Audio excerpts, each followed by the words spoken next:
나는 싸울 의사가 없다. 기수는 한국이다. 착륙하겠다. 저는 그날 아침 제 인생에서 마지막이 될 거라고 생각한 비행을 시작했습니다. 1996년 5월 23일 새벽 5시 북한 황해북도 사리원 상공. 저는 MiG-19 전투기 조종석에 앉아 있었습니다. 속으로 생각했습니다. 오늘 죽더라도 인간으로 죽자. 저는 이철수 북한 공군 대위 김일성 주석이 직접 방문하는 원천 비행장 소속 조종사였습니다. 국가훈장 3급 수훈자, 6차례 혼포상을 받은 북한 하늘의 엘리트. 그런 제가 왜 이 아침 모든 걸 버리고 남쪽으로 향했을까요? 그 이유를 말씀드리려면 여러분께 자두 한 알의 이야기부터 들려드려야 합니다. 북한에서 조종사로 산다는 건 특권 그 자체였습니다. 저는 1967년생. 평양 출신은 아니었지만 성분이 좋았습니다. 아버지는 625 참전 군인, 어머니는 노동당원이셨죠. 북한에서 비행사는 단순한 직업이 아닙니다. 그건 신분입니다. 전국에서 선발된 0.1%만이 될 수 있는 체제의 수호자. 이철수 동무 수고했소. 김정일 위원장이 제 어깨를 두드렸던 날을 아직도 기억합니다. 속으로 생각했습니다. 나는 이 나라를 위해 목숨을 바쳐도 아깝지 않다. 그때의 저는 진심이었습니다. 조종사에게는 특별 배급이 내려왔습니다. 쌀, 고기, 설탕. 제 가족은 평양의 간부 아파트에서 살았습니다. 온수가 나오고 전기가 끊기지 않는 집. 저는 그게 당연한 줄 알았습니다. 하지만 그 당연함은 단 하나의 사건으로 산산조각 났습니다. 1993년 여름, 저희 비행장 인근에는 수령님 전용 과수원이 있었습니다. 철조망으로 둘러싸인 김씨 일가만을 위한 곳. 그곳에서 일하는 사람들은 나무 한 그루당 설탕 100kg를 땅에 묻었습니다. 더 달고 더 윤기 나는 자두를 만들기 위해서. 그해 8월, 비행장에 긴급 소집령이 떨어졌습니다. 과수원에서 사건이 발생했다. 과수원 한가운데 한 여인이 무릎 꿇려 있었습니다. 그녀의 옆에는 8살쯤 돼 보이는 뼈만 앙상한 소년이 서 있었습니다. 이 반동 분자는 수령님의 설탕을 훔쳐 먹였다. 여인의 아들이 배가 고파서 설탕을 한 줌 먹었다고 했습니다. 나무 밑에 묻힌 설탕. 아이는 그게 뭔지도 몰랐을 겁니다. 공개 처형을 집행한다. 속으로 생각했습니다. 설마 그러진 않겠지. 탕. 총성이 울렸습니다. 여인이 쓰러졌습니다. 어린 소녀는 어머니의 시신 옆에서 소리 없이 울었습니다. 속으로 생각했습니다. 이게 내가 지키려던 나라인가? 설탕 한 줌. 아이가 배고파서 먹은 설탕 한 줌 때문에 사람이 죽었습니다. 그날 밤 저는 잠을 이룰 수 없었습니다. 저는 깨달았습니다. 제가 받던 그 특별 배급이 저 아이들의 것을 빼앗아 온 거라는 걸. 하지만 저는 참았습니다. 그래도 내겐 가족이 있다. 여기서 살아야 한다. 하지만 가슴속 의심은 점점 커져만 갔습니다. 그리고 그 의심을 저는 단 한 사람에게만 털어놨습니다. 제 전우 김성호. 10년지기 친구였습니다. 어느 날 저녁 술을 마시던 자리에서 저는 조심스럽게 말을 꺼냈습니다. 설탕 한 줌 먹었다고 사람을 죽이는 게 이게 정말 옳은 일이냐? 김성호는 고개를 끄덕였습니다. 나도 그 생각했어. 너무 잔인하지. 속으로 생각했습니다. 다행이다. 이 친구도 나와 같은 생각이구나. 하지만 그건 제 인생 최악의 실수였습니다. 3일 후 정치부에서 호출이 왔습니다. 정치부 건물에 들어서는 순간 저는 직감했습니다. 방 안에는 정치위원 3명이 앉아 있었고 그 옆에 김성호가 서 있었습니다. 이철수 동무 자네는 심각한 사상적 동요를 겪고 있다. 속으로 생각했습니다. 이 새끼가 나를 팔았구나. 김성호는 수상기관 소속 첩자였습니다. 10년 친구라고 믿었던 사람이 저를 감시하고 있었던 겁니다. 이철수 동무는 당장 사상투쟁 대상자로 지정한다. 1993년 9월 15일 비행단 대강당 70명의 조종사와 정비사들 앞에 저 혼자 섰습니다. 나는 잘못했습니다. 저는 고개를 숙이고 외쳤습니다.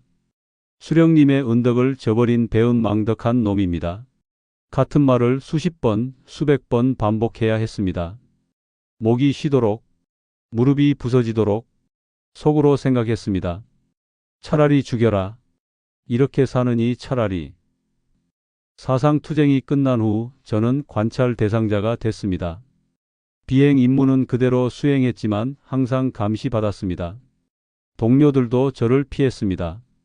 저는 하늘을 날면서도 감옥에 갇힌 것 같았습니다. 그렇게 3년이 흘렀습니다. 저는 모범적인 조종사가 되기 위해 노력했습니다. 나는 변했다. 이제 충성스럽다. 그렇게 보이려 애썼습니다. 하지만 속으로는 매일 탈출을 꿈꿨습니다. 1996년 5월 다시 정치부에서 호출이 왔습니다. 이철수 동무 자네는 다시 한번 사상투쟁 대상자로 선정됐네. 비행 중 표정이 어둡다는 증언도 있고 그 순간 저는 깨달았습니다. 나는 평생 이렇게 살 수 없다. 북한의 사상투쟁은 단계가 있습니다. 1차 자아비판, 2차 노동단련, 3차 정치범 수용소. 제가 2차까지 가면 가족들도 함께 끌려갑니다. 속으로 생각했습니다. 나가야 한다. 어떻게든 나가야 한다. 그날 밤 저는 결심했습니다. 귀순. 북한에서 가장 무거운 죄.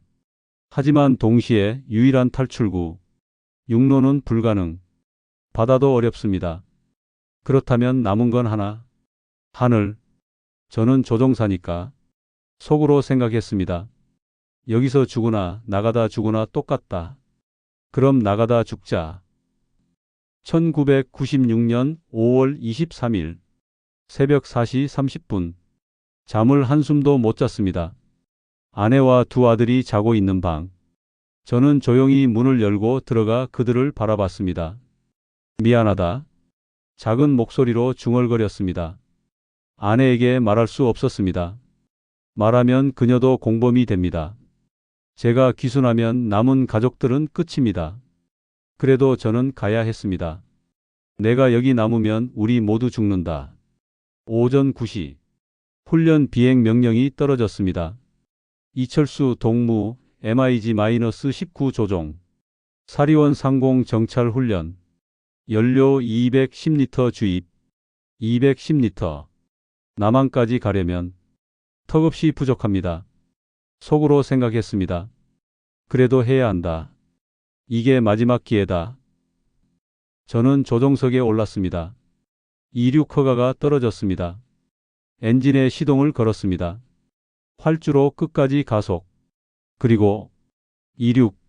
바퀴가 땅에서 떨어지는 순간 저는 알았습니다. 이제 돌아갈 수 없다. 고도 3000m. 저는 평소처럼 정찰 루트를 따라 비행했습니다. 20분 후 저는 슬쩍 기술을 남쪽으로 틀었습니다. 하지만 10분 후 이철수 항로 이탈 즉시 복귀하라 들켰습니다. 속으로 생각했습니다. 이제 돌아갈 수 없다. 전속력으로 간다. 저는 스로틀을 최대로 밀어 올렸습니다. 저는 무전기를 껐습니다. 이제 저는 혼자였습니다. 5분 후 제 좌측 후방에서 전투기 2대가 접근했습니다. 이철수, 즉시 착륙하라. 안 그러면 격추한다. 후배 조종사 박민수였습니다. 속으로 생각했습니다. 미안하다, 민수야. 하지만 나는 가야 한다. 저는 고도를 낮췄습니다. 지상 가까이 내려가면 요격기가 미사일을 쏘기 어렵습니다. 하지만 연료계가 빠르게 줄어들고 있었습니다. 180리터, 150리터, 120리터. 그때 지상에서 대공포가 발사됐습니다. 쾅, 쾅, 기체가 흔들렸습니다. 하지만 저는 계속 전진했습니다. 죽어도 남쪽으로. 오전 10시 17분. GPS가 보여줬습니다. 북위 38도. 휴전선. 저는 그 선을 넘었습니다. 저는 즉시 한국 공군 주파수로 교신을 시도했습니다. 여기는 북한 공군 MIG-19 귀순 의사 있음. 나는 싸울 의사가 없다. 기순은 한국이다. 한국 공군의 응답이 들렸습니다. 북한 항공기 신원 확인. 즉시 지정 좌표로 착륙하라. 수원 공군 기지로 유도한다. 수원. 거기까지 갈 수 있을까? 연료계를 봤습니다. 70리터. 수원까지는 최소 80리터가 필요했습니다. 속으로 생각했습니다. 부족하다. 떨어진다. F-16 두 대가 제 좌우를 호위했습니다. 연료계의 바늘이 빨간색 구역에 들어갔습니다. 50리터. 30리터. 수원 기지가 보였습니다. 하지만 연료는 이미 바닥이었습니다. 북한 항공기 즉시 착륙하라. 연료 없으면 탈출하라. 탈출은 안 됩니다. 민가 피해 발생합니다. 속으로 생각했습니다. 여기까지 와서 남의 집을 부술 수는 없다. 엔진 경고음이 울렸습니다. B-, B-, B-. 연료 잔량 10리터. 활주로까지 3km. 엔진이 헛돌기 시작했습니다. 2km. 연료 잔량 5리터. 1km. 연료 잔량 마이너스. 그리고 엔진이 멈췄습니다. 완전한 침묵. 이제 제가 할 수 있는 건 아무것도 없었습니다. 기체가 가진 마지막 관성에 모든 걸 맡길 뿐. 쾅. 바퀴가 활주로에 닿았습니다. 끼잉 마이너스 불꽃이 튀었습니다. 기체가 활주로를 긁으며 나아갔습니다. 200m, 100m, 50m. 그리고 멈췄습니다. 완전한 정적. 저는 조종석에 그대로 앉아 있었습니다. 속으로 생각했습니다. 살았나? 정말 살아있나? 캐노피를 열었습니다. 차가운 공기가 얼굴을 때렸습니다. 저는 천천히 조종석에서 내렸습니다. 활주로 위에 섰습니다. 속으로 생각했습니다. 여기가 남쪽이구나. 그때 눈물이 났습니다. 참았던 모든 것들이 한꺼번에 쏟아졌습니다. 저는 무릎을 꿇고 울었습니다. 활주로 한가운데서 죽으러 나왔는데 살아버렸다. 하지만 이게 진짜 살아있는 걸까요? 제 가족은 북한에 있습니다. 아내와 두 아들. 그들은 지금쯤 보이부에 끌려가고 있을 겁니다. 속으로 생각했습니다. 미안하다. 정말 미안하다. 제가 자유를 택한 대가 제 가족이 치르고 있습니다. 한국 공군 헌병들이 저를 둘러쌌습니다. 손 들고 무릎 꿇으세요. 이름이 뭡니까? 이철수. 북한 공군 대위입니다. 왜 기순했습니까? 저는 한참을 침묵했습니다. 살고 싶었습니다. 인간으로 살고 싶었습니다. 한 달이 지났습니다. 저는 서울의 작은 원룸에서 살았습니다. 매일 아침 일어나면 여전히 낯설었습니다. 슈퍼마켓에 갔습니다. 선반에 가득한 물건들. 북한에서는 상상도 못할 풍요였습니다. 하지만 저는 이상하게도 허전했습니다. 속으로 생각했습니다. 이 많은 걸 왜 나만 누리는 거지? 물건 하나를 집어들 때마다 북한이 떠올랐습니다. 굶주린 아이들, 설탕 한 줌 때문에 죽은 여인. 저는 직업을 구해야 했습니다. 조종사 경력이 있었지만 남한에서 그 경력은 무용지물이었습니다. 결국 저는 공장에 취직했습니다. 자동차 부품 공장. 단순 조립 작업. 엘리트 조종사에서 공장 노동자로 2년이 지났습니다. 탈북자 브로커를 통해 소식을 들었습니다. 제 가족의 소식. 아내는 정치범 수용소로 끌려갔습니다. 두 아들도 함께 수용소에서 5년 만에 풀려났다고 합니다. 하지만 사회에서 완전히 격리됐고요. 광산 노동을 하고 있답니다. 속으로 생각했습니다. 내가 내가 저 아이들을 그렇게 만든 거야. 다음 날 저는 한강 다리 위에 섰습니다. 난간에 손을 올렸습니다. 속으로 생각했습니다. 여기서 뛰어내리면 모든 게 끝날까? 그때 누군가 제 어깨를 잡았습니다. 형님, 괜찮으세요? 탈북민 상담사였습니다. 형님, 저도 탈북자입니다. 가족을 두고 왔죠. 하지만 형님, 우리가 여기서 죽으면 그게 답일까요? 우리가 여기서 살아남아야 언젠가 북한이 변할 때 의미가 있는 겁니다. 저는 그 말에 울었습니다. 처음으로 다른 사람 앞에서. 그날 이후 저는 결심했습니다. 죽지 말고 살자. 그리고 증언하자. 저는 탈북민 단체에 가입했습니다. 그리고 증언 활동을 시작했습니다. 저는 북한 공군 조종사였습니다.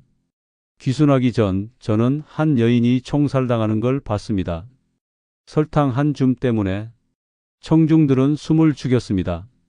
제가 말할 때마다 누군가는 울었습니다. 누군가는 분노했습니다. 저는 대학교에도 강연을 다녔습니다. 북한은 지상낙원이 아닙니다. 그곳은 거대한 감옥입니다. 속으로 생각했습니다. 내가 증언하는 이유는 복수가 아니야. 그저 진실을 알리고 싶을 뿐이야. 그리고 언젠가 내 아들들이 이 이야기를 듣기를, 아빠가 왜 그런 선택을 했는지. 2016년 귀순 20주년이 되는 해였습니다. 어느 날 놀라운 소식이 들렸습니다. 이철수 씨 큰아들이 중국으로 탈출했습니다. 3개월 후 중국을 거쳐 태국 그리고 한국, 인천공항에서 저는 아들을 만났습니다. 20년 만에 제 아들은 저를 차갑게 바라봤습니다. 아버지, 아들아, 왜 그렇게 하셨습니까? 왜 우리를 버리셨습니까? 저는 대답할 수 없었습니다. 어머니는 수용소에서 돌아가셨습니다. 동생은 광산 사고로 죽었습니다. 저는 혼자 살아남았습니다. 아들의 목소리는 떨리고 있었습니다. 그런데 아버지는 여기서 자유롭게 사셨죠? 저는 무릎을 꿇었습니다. 공항 한가운데서. 미안하다. 정말 미안하다. 아빠가 잘못했다. 아들은 한참을 저를 내려다봤습니다. 그리고 울음을 터뜨렸습니다. 아버지, 저도 이해합니다. 그곳이 어떤 곳인지 저도 알아요. 아버지도 살고 싶으셨던 거죠. 우리는 공항 바닥에서 껴안고 울었습니다. 20년의 세월, 그 세월 동안 쌓인 모든 슬픔이 쏟아졌습니다. 지금은 2025년입니다. 귀순한 지 29년이 지났습니다. 저는 이제 57살, 아들은 한국에 정착해서 이제는 결혼도 하고 아이도 낳았습니다. 제 손자, 이 아이는 자유로운 세상에서 태어났습니다. 김씨 일가를 숭배하지 않아도 되는 세상, 배고프지 않은 세상, 생각을 감시당하지 않는 세상. 손자를 안고 있으면 가끔 생각합니다. 속으로 생각합니다. 내 선택이 틀리지 않았구나. 물론 여전히 죄책감은 남아 있습니다. 아내와 작은 아들, 그들을 구하지 못한 것. 하지만 저는 이제 압니다. 제가 할 수 있는 건 그들의 죽음을 헛되이 하지 않는 것. 그래서 저는 오늘도 증언합니다. 여러분, 지금도 북한에는 2,500만 명이 살고 있습니다. 그들은 제가 겪었던 것과 똑같은 삶을 살고 있습니다. 우리는 그들을 잊으면 안 됩니다. 강연이 끝나면 학생들이 질문합니다. 후회하지 않으세요? 저는 대답합니다. 후회는 매일 합니다. 하지만 다시 돌아가도 같은 선택을 할 겁니다. 인간으로 살기 위해서. 1996년 5월 23일. 그날 저는 MiG-19를 타고 하늘을 날았습니다. 북한의 하늘에서 남한의 하늘로. 그건 단순한 비행이 아니었습니다. 그건 탈출이었고 도망이었고 동시에 인간성을 향한 여정이었습니다. 자두 한 알 때문에 죽은 여인. 그녀가 저에게 가르쳐 줬습니다. 이곳은 사람이 사는 곳이 아니다. 사상투쟁에서 무너진 자존심. 그것이 저에게 알려줬습니다. 인간의 존엄은 지켜져야 한다. 그리고 연료가 바닥난 채 착륙한 수원 활주로. 그곳이 증명했습니다. 인간은 자유로워야 한다. 저는 북한 마지막 전투기 귀순자입니다. 이철수. 제 이야기가 누군가에게 닿기를 바랍니다. 아직도 북한에 남아있는 사람들에게, 그리고 자유의 소중함을 잊고 사는 사람들에게. 속으로 생각합니다. 나는 하늘을 버렸다. 하지만 인간을 택했다. 그것이 제가 산 이유입니다. 나는 싸울 의사가 없다. 기순은 한국이다. 그날의 무전은 단순한 귀순 선언이 아니었습니다. 그것은 한 인간이 체제에 던진 마지막 저항이었습니다. 그리고 자유를 향한 첫 번째 비행이었습니다.